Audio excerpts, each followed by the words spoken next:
Extrait de ce débat. L'actualité cette semaine, vous le savez, est marquée par la tenue de la deuxième session du collège des chefs d'État de la Confédération des États de l'AES ici à Bamako. C'était le 23 décembre dernier au CICB. Comment appréciez-vous ce bilan d'une manière globale, Madame Diallo? Je pense qu'on est sorti de la théorie, maintenant on est en train de rentrer dans le concret. Entre la session de Niamey et la session de Bamako, nous avons pu voir une reconnaissance véritable de l'AES, une plus grande visibilité, avec, comme je l'ai dit, une reconnaissance politique et institutionnelle. Au niveau sécuritaire, au niveau du protocole, on a vu tous les efforts qui ont été faits. Donc de façon générale, je pense que l'AES aujourd'hui, c'est un nouvel espace, c'est une nouvelle façon de faire, c'est une nouvelle vision, c'est une nouvelle stratégie et c'est l'expression de la souveraineté. Quelle doit être la première priorité pour le nouveau président de la Confédération après tout ça? L'un des défis aujourd'hui, comment faire en sorte que la force unifiée ne soit pas victime de la lourdeur en termes d'action sur du théâtre sensible. Est-ce que faut-il passer par les différents états-majors pour agir? Un autre défi qui attend le président Traoré, c'est comment faire en sorte qu'aujourd'hui les populations puissent continuer davantage à fournir le renseignement humain. On se rend compte? L'enjeu principal, pour moi, c'est la capacité. Pardon? Ça sera jugé à l'aune de la capacité de transformer le soutien populaire qu'il y a dans les trois pays en une participation citoyenne. Et ceci ne peut pas se faire si on ne renforce pas la communication autour du résultat. Et toutes nos excuses pour la qualité sonore de cet extrait.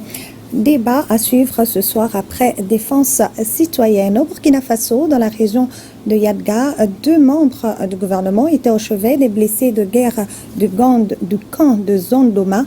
Ils sont venus traduire les encouragements du chef de l'État et à ses soldats et VDP qui se sont battus sur le terrain pour le retour de la paix. Le point de la visite avec Xavier Belem-Niegré. Au centre médical militaire basé au camp Zandoma de Wayuguya, une délégation gouvernementale composée des ministres en charge des affaires étrangères et son collègue de la communication et porte-parole du gouvernement. Ils sont venus rendre visite à ces blessés de guerre, victimes de fractures et autres blessures par balles et certains engins explosifs sur le théâtre des opérations. Accompagnés par le gouverneur de la région, ils sont venus traduire les encouragements du chef de l'État à ces blessés. Nous avons été donc dépêchés ce matin par le camarade président du Faso, le capitaine Ibrahim Traoré, et sous les orientations du camarade Premier ministre, pour venir ici dans la région de Yadga, précisément à Wayuguya, communier avec nos vaillantes forces de défense et de sécurité et nos intrépides volontaires pour la défense de la patrie. Nous avons fait le choix de venir dans ce centre médical pour être très proche de ces blessés revenus donc du champ de combat. Ils ont été très valeureux. Ils ont travaillé en symbiose avec beaucoup de détermination, beaucoup de patriotisme. Prise en charge par une équipe médicale militaire, ces blessés recouvrent progressivement la santé et cette visite est un réconfort moral pour ces soldats et VDP qui, malgré le poids des blessures, demeurent engagés pour la victoire contre l'ennemi. Au-delà des blessures, de la blessure physique que les gens voient, il y a aussi la blessure psychologique que les gens ne voient pas. Elle est aussi importante et aussi réelle que la blessure physique. Et elle nécessite aussi une prise en charge aussi adéquate que la blessure physique. Donc c'est en cela que cette visite vient à point nommé et elle est très importante, d'autant plus qu'elle n'est pas des moindres, puisque c'est quand même des autorités de ce pays-là. La délégation gouvernementale a salué le courage et la détermination des soldats et VDP de la région qui ont permis la libération de certains axes routiers et le retour des personnes déplacées internes dans leur village d'origine. Et au Niger, le ministre des Mines et le ministre de la Justice et des Droits de l'Homme, garde des Sceaux, ont apporté la réponse officielle de la République du Niger aux accusations du groupe Orano relatives à l'uranium nigérien lors d'un point de presse. Les autorités ont retracé la genèse du partenariat jusqu'à la décision de nationalisation de la Somaïr et ont apporté des éclairages sur la nouvelle ordonnance de 8 août 2024 portant loi minière, notamment sur la fixation de la taxe de redevance superficielle. Le résumé avec Jocelyne Amoussou. 18 milliards de francs CFA des fonds de l'État et 6 milliards provenant de la Somalie. C'est ce que l'État du Niger a injecté pour relever la production d'uranium au Niger. Une production mise à mal par la société Orano depuis le 26 juillet 2023 à l'avènement du CNSP, où elle a multiplié les actes de déstabilisation, de rupture et de désorganisation, notamment retrait du personnel, tentative d'arrêt de la production, résiliation de licences informatiques, campagne d'intoxication, pour ne citer que cela. Des manquements qui ont poussé l'État du Niger à nationaliser la Somaïr par ordonnance du 19 juin 2025. Face aux accusations infondées du groupe Orano concernant l'uranium nigérien, l'État du Niger réagit par ce point de presse conjoint du ministre des Mines et du ministre en charge de la Justice pour éclairer l'opinion publique et donner un droit de réponse officiel. La situation s'inscrit dans un cadre juridique clair.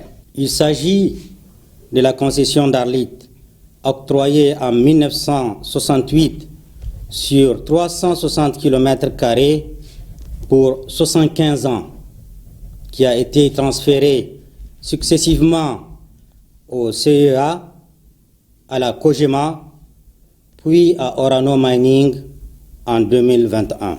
Cette concession constitue un droit d'exploitation conditionné et non une propriété du sous-sol nigérien, lequel demeure l'attribut souverain de l'État du Niger. À ce titre, l'État applique strictement sa réglementation minière en toute souveraineté et a décidé de sévir contre tout partenaire qui ne respectera pas la loi. Pour la souveraineté du Niger, protéger ses ressources est un impératif stratégique et juridique reconnu par le droit international. Le ministre de la Justice et des Droits de l'Homme, garde des Sceaux, chargé des relations avec les institutions, édifie sur les avantages obtenus par l'État après la nationalisation de la Somaïr. Après les événements du 26 juillet 2023, la quantité extraite d'uranium est de 156 tonnes environ.